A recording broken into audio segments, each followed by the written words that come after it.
climate change, election fraud, the border.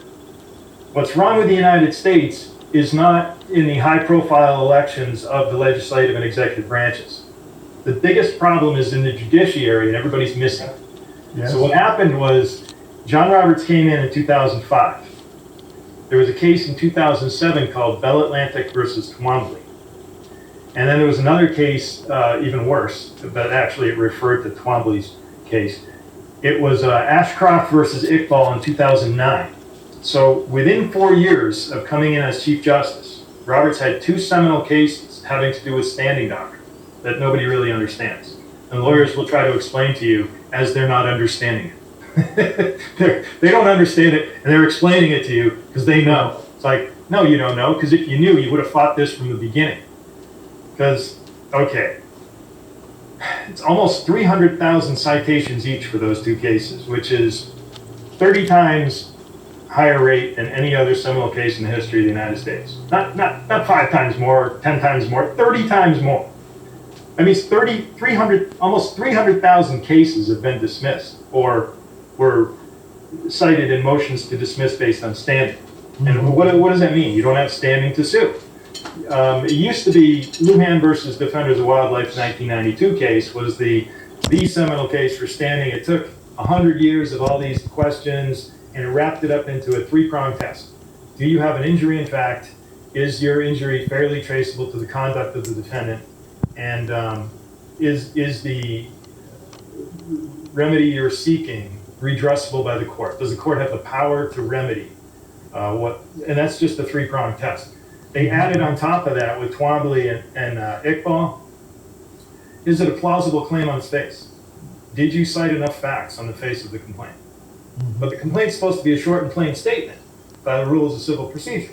So now it's got to be short and plain, but you didn't write enough. So now you try to guess what's in the court's mind. What is enough? And then there are limits to how much you can put in there. So what they did was, to summarize the whole thing, they gave every judge, and the states all adopted this kind of standing doctrine too. So it's pervasive throughout the United States in the last 20 years. And it has to do with, on his whim, any judge at any time can dismiss a case if he doesn't like the subject matter or whatever, because they gave him such leeway with this standing doctrine. So that if his wife doesn't like the subject matter, you're out. If he has a golf outing that day, you're out. And the violation here is not small. Yeah. The violation is your most foundational right. Let's set aside the Second Amendment, our last resort, right? Set that aside for a second. Much greater than freedom of speech, much greater than freedom of religion, or to assemble, is your right to petition the government for redress of grievances. That's the last line of the First Amendment. And the reason why that's so foundational is, I can stick my foot in your mouth and you don't have freedom of speech. What are you going to do about it? You know, if I'm stronger, you're not going to do anything. If you're stronger, hey, you win that one. But what about all women that are smaller than me and I can stick my foot in their mouth? You go to the courts to get redress. The courts maintain a civil society. The laws that the legislative branch make, the rules that the executive branch make, are enforced by the courts. Well, enforcement is different. Okay, they're adjudicated by the courts.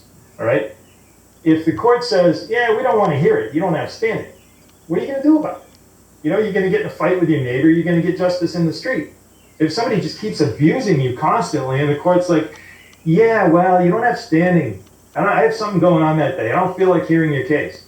So the right to petition the government for redress of grievances, the most foundational right we have, which is the glue of civil society, has been taken from us the last 20 years. If you look at everything that's going on, you have 2 lawyers firebombing a police car and getting away with it.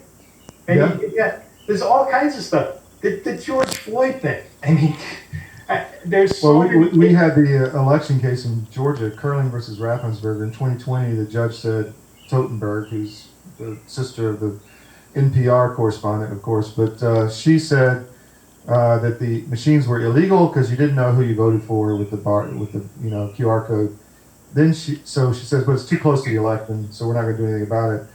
He waits 3 years, doesn't do anything. Haldeman comes in and shows how it's hackable with a pen in her courtroom. And then 5 years later, she says, 7 years later, I'm dismissing on standing. After 7 years. So they had standing for 7 years to go through all this, but now you don't have standing. I mean, how do you address that? You know the 60 cases that were brought on Trump's behalf for the 2020 election? All of them were dismissed. Do you remember the Texas and Missouri versus Pennsylvania case? Because that was a big one that went directly to the Supreme Court. Yeah. The Supreme Court said you don't have any standing, and guess what case they cited? Ashcroft versus Iqbal. Huh. Now I call it Iqbal's revenge. If we have a minute, I'll tell you real quick. Yeah, go ahead. Yeah. So 9/11 happens. Iqbal's a Pakistani guy living in New York City. He might have ties to them. He has a little green card violation, so they grab him, they throw him in jail, and they beat the hell out of him. So he says. I believe they probably did. And then they deport him back to Pakistan. So then he sues not just the prison guard who beat him up, not just the prison officials.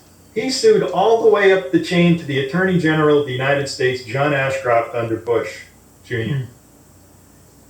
And the case should have been dismissed on attenuation doctrine or some other stuff, but instead, well, in the first district court, not first district court, in the first court he appeared, the U.S. District Court, I forget which one it is, but one of the probably Southern District in New York, if I were to guess.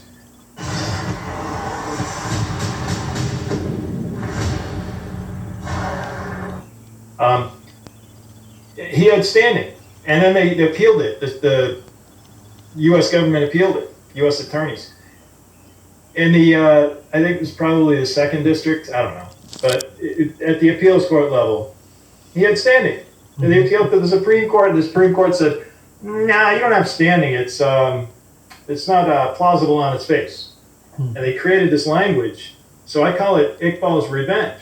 You have this guy, he gets deported back to Pakistan, and the impact of his case on America is that he stole the rights of all Americans to go against the courts, to go against government. So when COVID hit, all the judiciary was greased all the way across the country.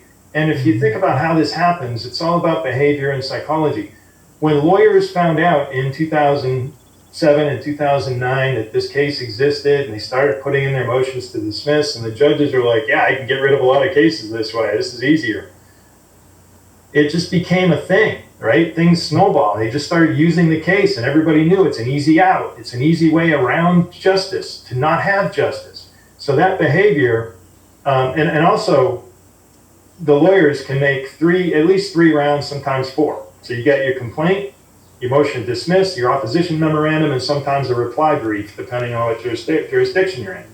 3 rounds of generating paper and charging people money by the hour. Oh, yeah. Before you even get to anything substantive to do with the case. So that's why pro se AI is so important. You know, I haven't looked at that, but I know some people who are using it. I have a guy to introduce you to. So he's got all of Florida laws on one system, and he's running pro se cases all over Florida right now. But, oh, nice. Yeah. You talking about Sansone? No, I know him, but Chris Gleason, who's I don't know. I'll have to talk to him. Very good. But yeah, go ahead. But that's what happened in the United States in the last 20 years since Roberts took over. Sorry, John Roberts, you're hearing this, but I did the economic analysis with the numbers. And economics, I mean efficiency of the system. The system efficiency of the U.S. district courts it's gone to crap. It's disgusting. There's no justice. Yeah. And they also don't understand equity versus law, and they're trying to fit equitable decisions into common law. You know what? I probably shouldn't go that deep with you.